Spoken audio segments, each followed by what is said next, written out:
વિદ્યાર્થી મિત્રો, આજે આપણે ઉદાહરણ નંબર 2 થી સ્ટાર્ટ કરશું. ઉદાહરણ નંબર 1 આપણે પૂરું કરી નાખ્યું છે. ઉદાહરણ નંબર 2 જુઓ. તો ઉદાહરણ નંબર 2 ની રકમ બધા વાંચશું આપણે. કે એક પદાર્થ છે એ ધન x અક્ષ તરફ જાય છે અને એનું સ્થાન છે x બરાબર a પ્લસ bt સ્ક્વેર પ્રમાણે શું થાય છે? બદલાય છે.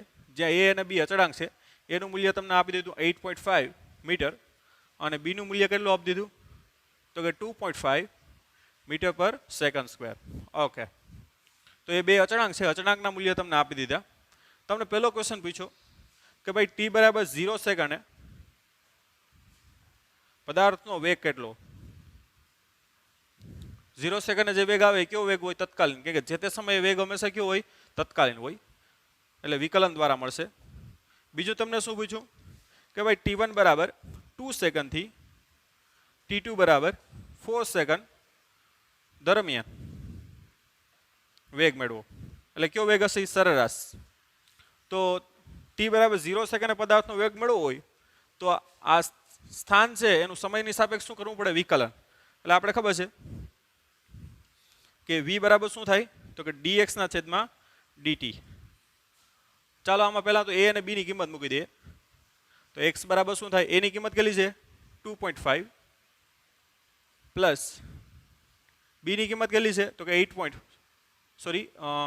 ની કિંમત 8.5, b ની કિંમત 2.5 ઇન્ટુ t સ્ક્વેર.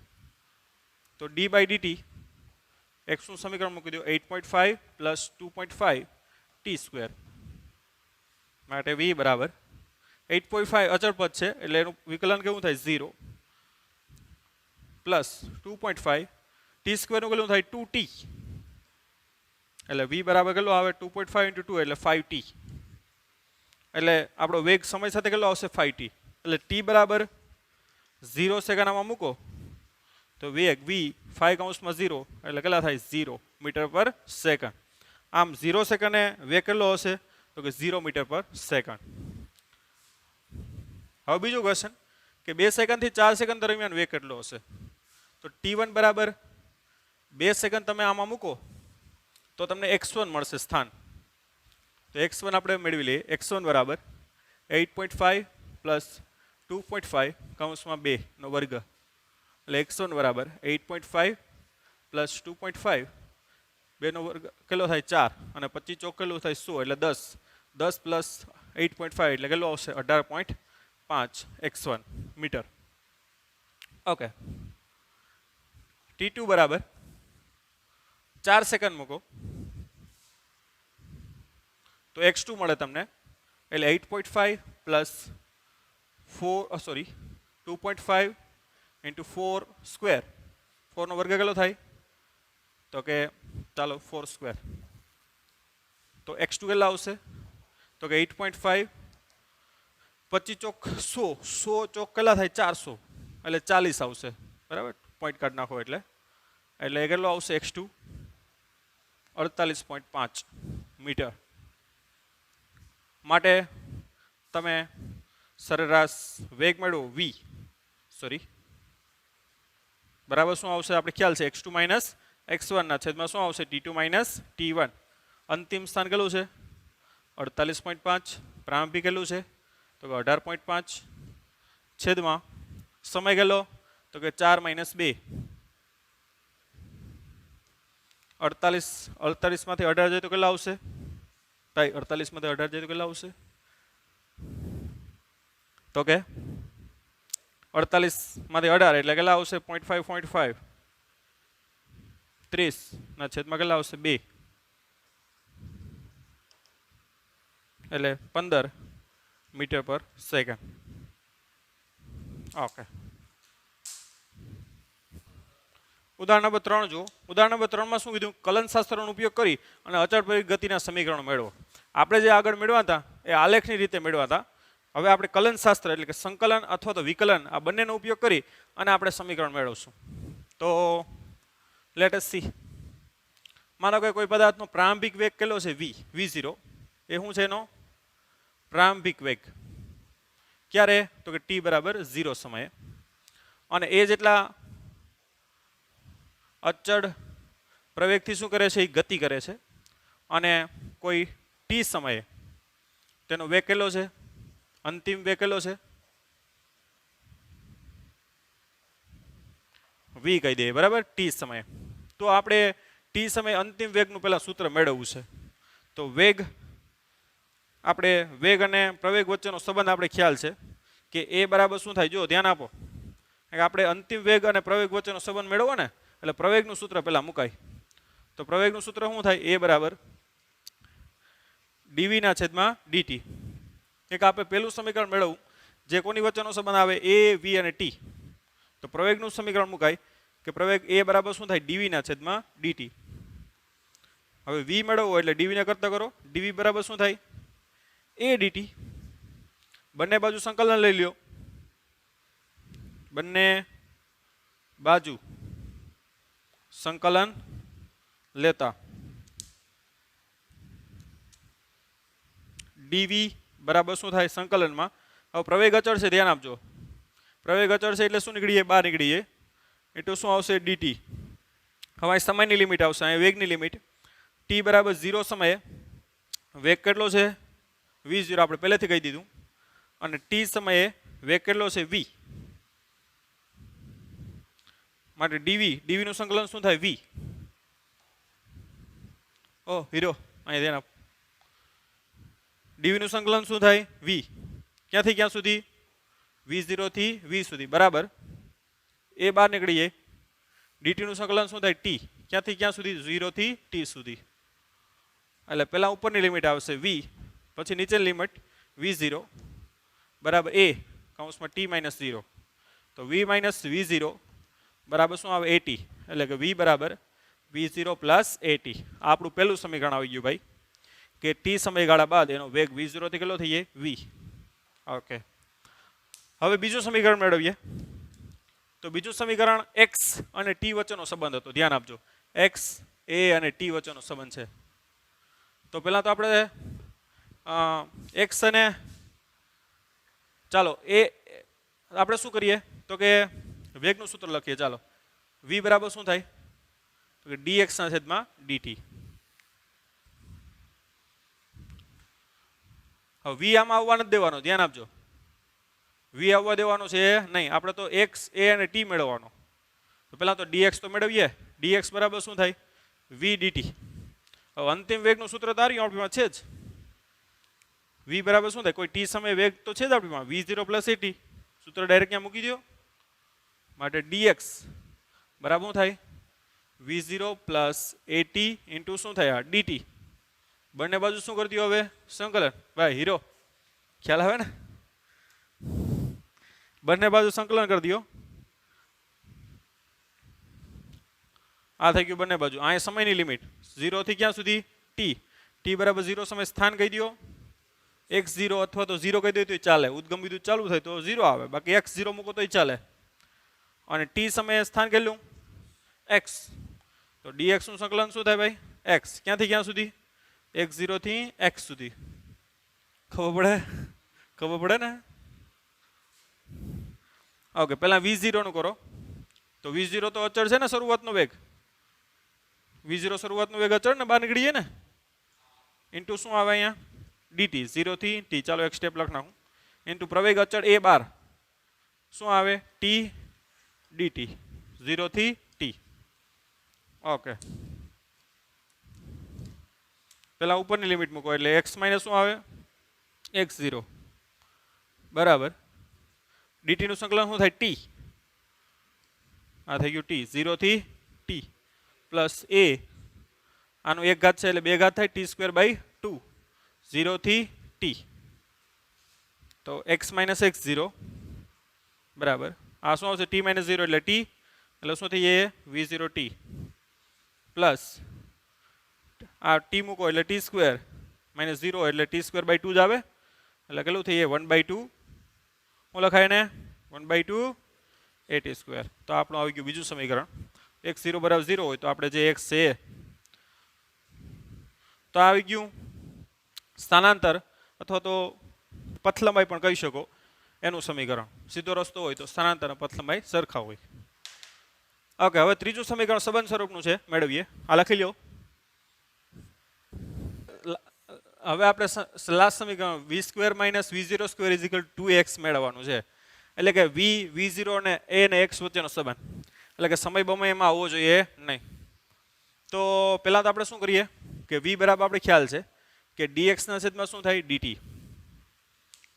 ઓકે, ના પ્રવેગ મૂકી દો. ચાલો, પ્રવેગ બરાબર શું થાય dv ના છેદમાં dt. હવે t નો લોપ કરી નાખવો છે તો એક કામ કરીએ આપણે dx વડે ગુણી નાખું. dx વડે શું કરી નાખું ભાઈ, dx વડે ગુણ નાખું અને dx વડે શું કરી નાખું ભાગી નાખું. એટલે કોઈ મેથેમેટિકલી મેં કોઈ ચેન્જ કર્યો નથી. તો એ બરાબર શું થાય dv ના છેદમાં dx. આ dt અહીં લખ નાખું, dx અહીં લખ નાખું. અને આ બાજુ dx ના છેદમાં શું લખાય dt. બરાબર, આ બે ટ્રાન્સફર કરી નાખ્યા મેં. કે dx ના છેદમાં dt એટલે શું લખાય વેગ v. સ્થાનનું સમય સાપેક્ષ વિકલન એટલે શું આવે વેગ v લખાય ને. માટે એ બરાબર શું લખાય dv ના છેદમાં dx ઇન્ટુ શું આવશે v. તમે કહેશો સાહેબ મને આ કેમ ખબર પડે? તો કે ભાઈ આ સમીકરણમાં v એ x આવે, સમય એમાં આવતો નથી, સમયનો લોપ કરવાનો થાય. તો સમયનો લોપ કરવો હોય તો આમાં વેગ લઈ આવો, dx વડે ગુણ નાખો, dx વડે ભાગ નાખો. તો dx upon dt એટલે શું થઈ જાય વેગ v. આ જો આવી ગયો એ x ને v માં આવી ગયો ને. તો માટે હવે શું લખાય તો કે a dx બરાબર શું લખાય v dv. બંને બાજુ શું કરી દઈએ આપણે સંકલન. બંને બાજુ શું કરી દઈએ સંકલન. આ થઈ ગયું બંને બાજુ સંકલન. એ પ્રવેગ અચળ 12 છે એટલે 12 લખ નાખ્યું ડાયરેક્ટ.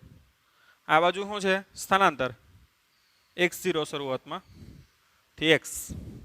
આ બાજુ વેગની લિમિટ. શરૂઆતનો વેગ કેટલો છે v0 ત્યારે સ્થાન x0 એમ. જ્યારે વેગ v થઈ જાય ત્યારે સ્થાન કેટલું થઈ જાય x થઈ જાય. અહીં dv છે એટલે વેગની લિમિટ આવે, અહીં dx છે એટલે સ્થાનની લિમિટ આવે. બરાબર, ઓકે. ને આની અનુરૂપ જ હોય પાછું એ ભાઈ શરૂઆતનો વેગ v0 તો શરૂઆતનું સ્થાન ક્યાં છે x0. અંતિમ વેગ v ત્યારે સ્થાન કેટલું x. તો a dx નું સંકલન શું થાય x. ક્યાંથી ક્યાં સુધી x0 થી x. બરાબર, v ની કેટલી ઘાત છે 1. અહીંયા dv છે ને એટલે શું આવશે v સ્ક્વેર બાય 2.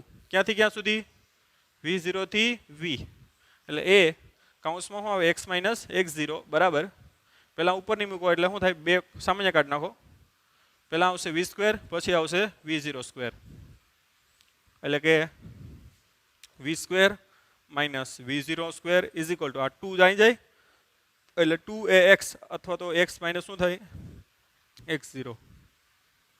તો આવી ગયું ત્રીજું સમીકરણ. આમ કલનશાસ્ત્રનો ઉપયોગ કરી અને અચળ પ્રયોગી ગતિના શું કરી શકાય સમીકરણો મેળવી શકાય. ઇવન અચળ પ્રયોગી ગતિ ના હોય અને પ્રવેગ સમય સાથે બદલાતો હોય તો પણ અહીંયા તમે એના સમીકરણ આપણે લખી શકીએ. જો સમય સાથે પ્રવેગ બદલાતો હોય તો એ પ્રમાણે પ્રવેગ છે એને અચળ ન કાઢવાનો અને એનું સંકલન એ પ્રમાણે કરતું જવાનું. તો આ રીતે કલનશાસ્ત્રનો ઉપયોગ કરી અને અચળ પ્રયોગ ગતિના સમીકરણ તો મેળવી શકાય. આ ઉપરાંત અચળ પ્રવેગ ના હોય અને સમય સાથે અથવા તો સ્થાન સાથે પ્રવેગ બદલાતો હોય તો પણ એના સમીકરણો શું કરી શકો મેળવી શકો અને અલગ અલગ પ્રકારના દાખલા તમે કરી શકો. તો જ્યારે પ્રવેગ સમય સાથે બદલાતો હોય ને ત્યારે અચળ પ્રવેગ ગતિના સમીકરણો યુઝ ના થાય, ધ્યાન આપજો. ત્યારે એ પણ જે પણ દાખલો છે એ તમારે કોનાથી કરવો પડે સંકલન અથવા તો કોનાથી કરવો પડે વિકલનથી કરવો પડે. તો ખાસ એ વસ્તુ તમારે આમાંથી નોટ કરવાની છે. ઓકે, તો લખી લેવા. ઉદાહરણ 4 ને આપણે સ્કીપ કરીએ. ઉદાહરણ પહેલા 5 જોઈએ. ઉદાહરણ 5 માં શું કીધું તમને કે ભાઈ મુક્ત પતન એટલે કે ફ્રી ફોલ. મુક્ત પતન, પતન એટલે નીચે પડવું, મુક્ત એટલે ગુરુત્વાકર્ષણની અસરની હેઠળ કોઈ પદાર્થ છે એ ગતિ કરતો હોય તો એવી ગતિને શું કહેવાય મુક્ત પતન ગતિ કહેવાય. બરાબર, તો મુક્ત પતન કરતા પદાર્થ માટે ગતિના સમીકરણો મેળવો અથવા તો એની ચર્ચા કરો અથવા મેળવો. તમને કીધું કે ભાઈ હવાનો અવરોધ છે એ શું કરવાનું છે અવગણવાનો છે. હવાનો અવરોધ શું કરવાનો છે? અવગણવાનો. નકર તો પ્લાસ્ટિક છે એ તો ધીમે ધીમે પડે, કેમ કે પ્લાસ્ટિક છે એને હવાનો શું લાગે? અવરોધ. બાકી ગુરુત્વાકર્ષણની અસર હેઠળ કોઈ પણ પદાર્થને નાખો, એ 2 કિલો હોય કે 5 કિલો હોય કે 10 કિલો હોય, એ એક જ સમયમાં ક્યાં પડે? નીચે પડે. સેમ હાઇટથી તમે નાખો, ભારી પદાર્થને નાખો કે હલકા પદાર્થને નાખો, એ ગુરુત્વાકર્ષણની અસર હેઠળ એક જ સમયમાં ક્યાં પડશે? નીચે. આ તો સૌપ્રથમ કોણે કહી દીધું? આપણે ગેલેલીએ. ઘણા બધા એને પીસાની જે શહેર છે એમાં એક બિલ્ડિંગ છે, ત્યાંથી આ ગેલેલીઓએ આ બધા પ્રયોગ ઘણા બધા કર્યા છે. અને આપણે હાલ જાણી પણ શીખ્યા છે, એપોલો મિશન જે છે ચંદ્ર ઉપર, ત્યાં સાયન્ટિસ્ટે, કેમ કે ત્યાં કોઈ ગુરુત્વાકર્ષણ છે પણ કોઈ પ્રકારની હવા અથવા તો હવાનો અવરોધ ત્યાં નડે નહીં, એટલે ચંદ્ર ઉપર 2 પદાર્થને નાખો ને તો એક જ સમયમાં ક્યાં પડશે? નીચે. ભલે એક પીછું હોય અને એક ભારી પદાર્થ હોય, બંનેને નાખો તો એક જ સમયમાં ક્યાં પડે? નીચે પડે. કેમ કે ચંદ્રમાં કોઈ વાતાવરણ છે નહીં, માત્ર શું છે? ગુરુત્વાકર્ષણ. પૃથ્વી ઉપર શું છે કે ગુરુત્વાકર્ષણ છે, આ ઉપરાંત શું છે? વાતાવરણ. એટલે વાતાવરણ હવાને કારણે શું લાગે? અવરોધ લાગે. એટલે પ્લાસ્ટિક છે એ ધીમે ધીમે પડશે. એટલે તમને એમ થાય કે ભાઈ હલકો પદાર્થ મોડો પડે ને ભારી પદાર્થ પહેલાં પડે, એવું નથી. હવાના અવરોધને કારણે એવું થાય છે, બરાબર? એટલે હવાનો અવરોધ આપણે અહીંયા અવગણવાનો છે. મુક્ત પતન એટલે મેં તમને કીધું ને કે આ જે પદાર્થને હું આ રીતે નાખું તો આ કેવી ગતિ કહેવાય? મુક્ત પતન ગતિ કહેવાય.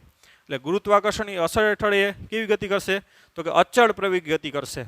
અને એનો અચળ પ્રવેગ છે આપણે 9મા ધોરણમાં પણ ભણી ગયા કે ગુરુત્વાકર્ષણનો જે પ્રવેગ છે એ કેટલો છે? 9.8 મીટર પર સેકન્ડ સ્ક્વેર. એ પણ કોણે મેળવેલો છે? ગેલેલીએ જ મેળવેલો છે, જે એકદમ પરફેક્ટ છે, બરાબર? તો મુક્ત પતન ગતિ એક પ્રકારની કેવી ગતિ છે? તો કે અચળ પ્રવેગી ગતિ છે, બરાબર? અને એનો પ્રવેગ કેટલો છે? તો કે g બરાબર 9.8 મીટર પર સેકન્ડ સ્ક્વેર. એટલે કે પ્રતિ સેકન્ડે કેટલો વધારો થશે? આ પેનને નાખું આ રીતે તો પ્રતિ સેકન્ડ એના વેગમાં કેટલો વધારો થાય? એપ્રોક્સિમેટલી હું 10 લઈ લઉં તો બોલતા ફાવે, 10 મીટર પર સેકન્ડ. એટલે પ્રતિ સેકન્ડ એના વેગમાં કેટલો વધારો થાય? 10 મીટર પ્રતિ સેકન્ડનો વધારો થાય. એટલે 1 સેકન્ડમાં જોઉં, આ પેન અત્યારે વેગ 0 છે, 1 સેકન્ડ બાદ વેગ જોઉં તો એનો કેટલો છે? 10. 2 સેકન્ડ બાદ જોઉં તો 20. 3 સેકન્ડ બાદ જોઉં તો 30. એટલે ગુરુત્વાકર્ષણને કારણે એને અચળ પ્રવેગ મળે છે. કેટલો? તો કે 10 મીટર પ્રતિ સેકન્ડ સ્ક્વેર. એટલે કે એના વેગમાં પ્રતિ સેકન્ડે એક સરખો જ વધારો થાય. કેટલો? 10 મીટર પ્રતિ સેકન્ડ. આપણે વ્યવહારમાં જે ગતિ કરીએ ને એ મોટા ભાગે અનિયમિત પ્રવેગી ગતિ જ હોય, કેમ કે એમાં આપણે પ્રવેગ અચળ જાળવી શકીએ નહીં. પણ જે ગુરુત્વાકર્ષણની અસર હેઠળ જે આ ફ્રી ફોલ એટલે કે મુક્ત પતન ગતિ થાય એ કેવી ગતિ છે? તો કે અચળ પ્રવેગ ગતિ છે. તો પ્રવેગનો આપણે સિમ્બોલ છે ને એની જગ્યાએ શું રાખશું? g રાખશું. જે ઓલા 3 સમીકરણ મેળવવામાં એમાં એની જગ્યાએ શું રાખશું? g. કે આ ગુરુત્વાકર્ષણ, ગ્રેવિટેશનલ એક્સેલરેશન બોલાય એને.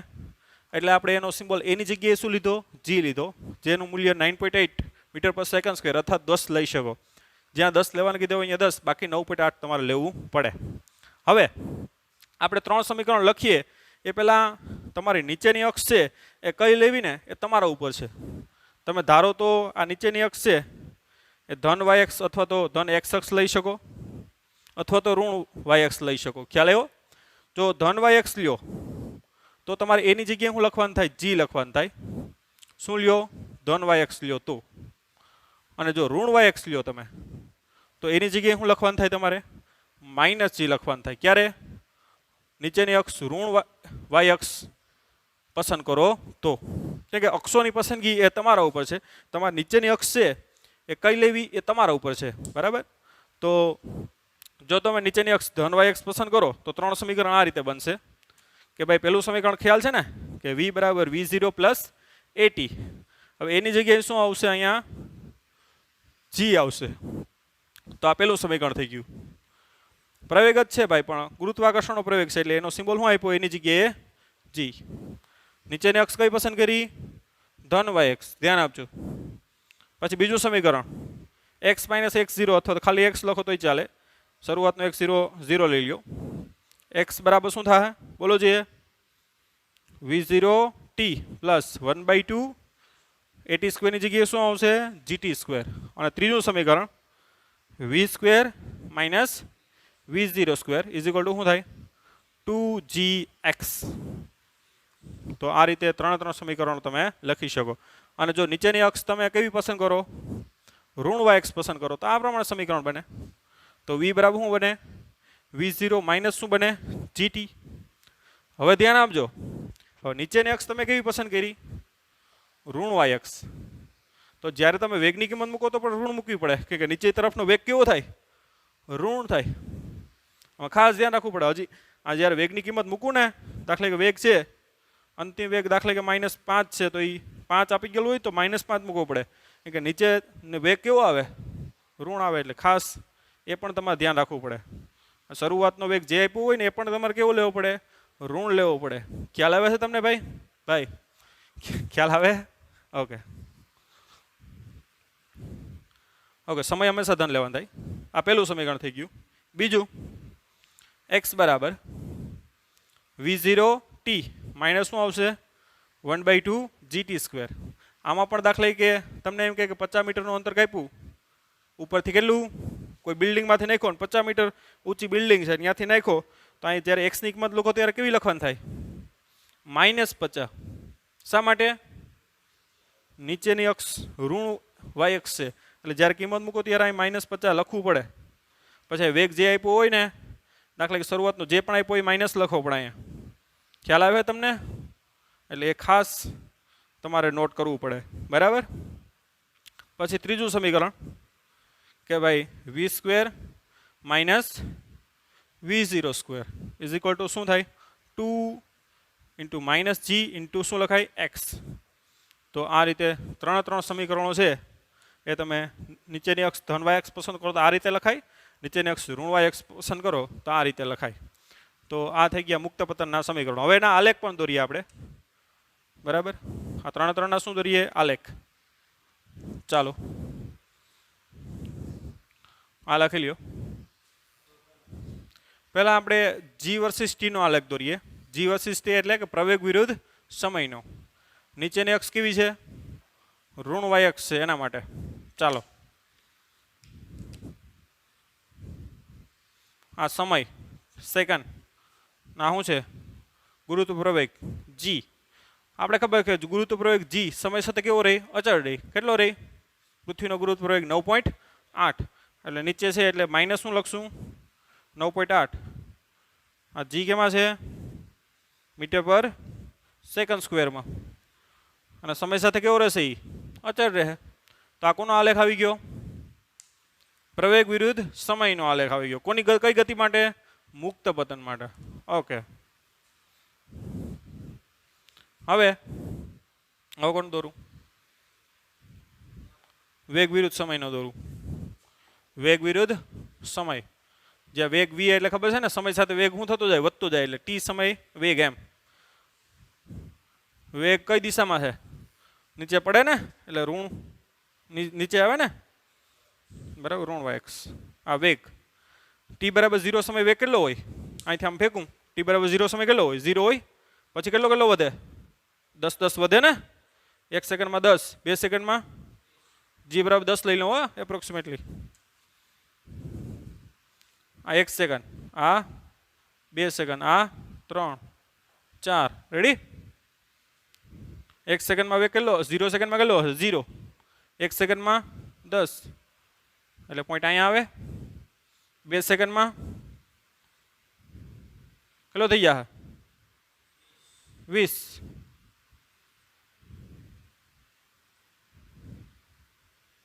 અહીંયા આવશે પોઈન્ટ.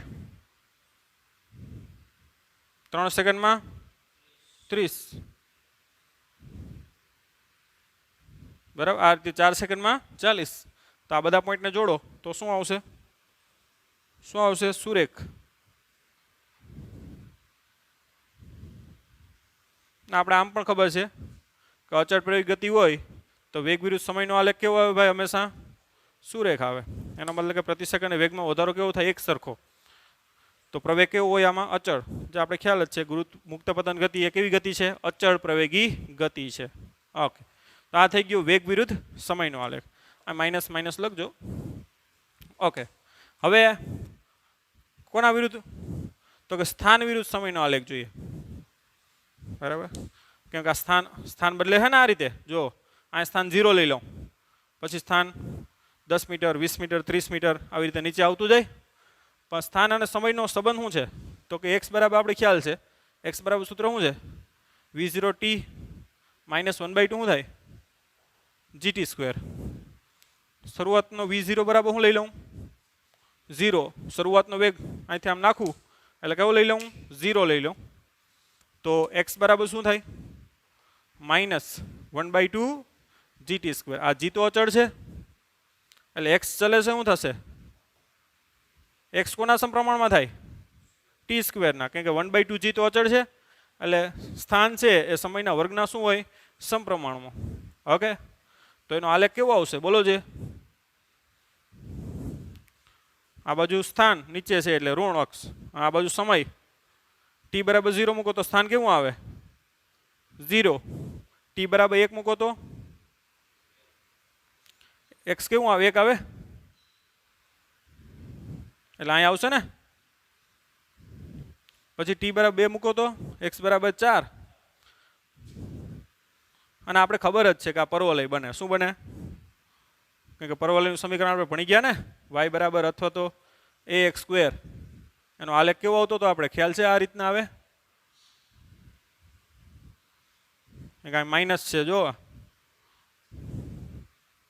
અહીં શું છે માઇનસ છે એટલે નીચે આવે ને આ રીતે.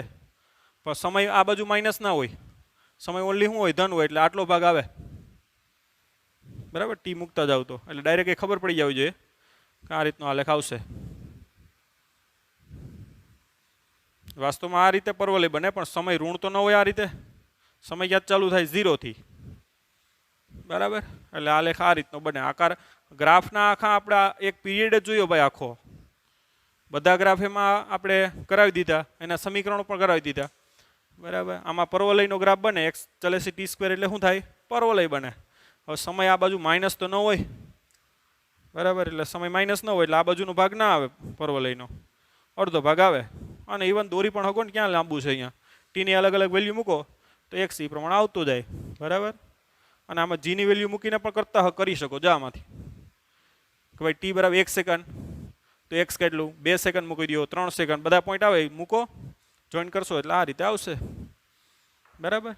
નીચેનું ઋણ છે એટલે બધી કિંમત આવતી જશે. એ તમારા હોમવર્કમાં કરવાનું છે. જો આમાંથી આમાં તમે શું કરશો t બરાબર 1 સેકન્ડ મૂકશો, t બરાબર 2 સેકન્ડ, t બરાબર 3 સેકન્ડ, એવી રીતે 5 સેકન્ડ સુધી કરી અને x જે મળે એ બધા પોઈન્ટ અહીં મૂકી અને જોઈન કરશો તો આ પ્રકારનો ગ્રાફ આવશે. એ તમારા હોમવર્કમાં કરવાનું છે. ઓકે, તો હોમવર્કની બુકમાં જ્યારે આવે ત્યારે એ પ્રકારનું વર્ક કરેલું એમાં હોવું જોઈએ. ઓકે, તો આ થઈ ગયું મુક્ત પતન ગતિ માટે પ્રવેગ વિરુદ્ધ સમય, વેગ વિરુદ્ધ સમય અને સ્થાન વિરુદ્ધ સમયનો આપણે આલેખ ડ્રો કરી શકીએ. અને નીચેની અક્ષ કેવી પસંદ કરી ઋણ એક y અક્ષ. જો ઉપર ધન y અક્ષ પસંદ કરી હોત તો બધા ગ્રાફ ઉપર આવે બરાબર. આ પણ અહીં ઉપર આવે અને અહીંથી આ આમ ઉપર આવે. રેડી? આ છે ને છેલ્લો ગ્રાફ એ આમ આવે કે આ સ્થાન ઉપર નીચેનું સ્થાન ધન લીધું આ સમય તો અહીંથી આમ આવે. આ છે એ આમ આવે અને આ છે એ આમ આવે બરાબર. ઓકે, લખી લ્યો.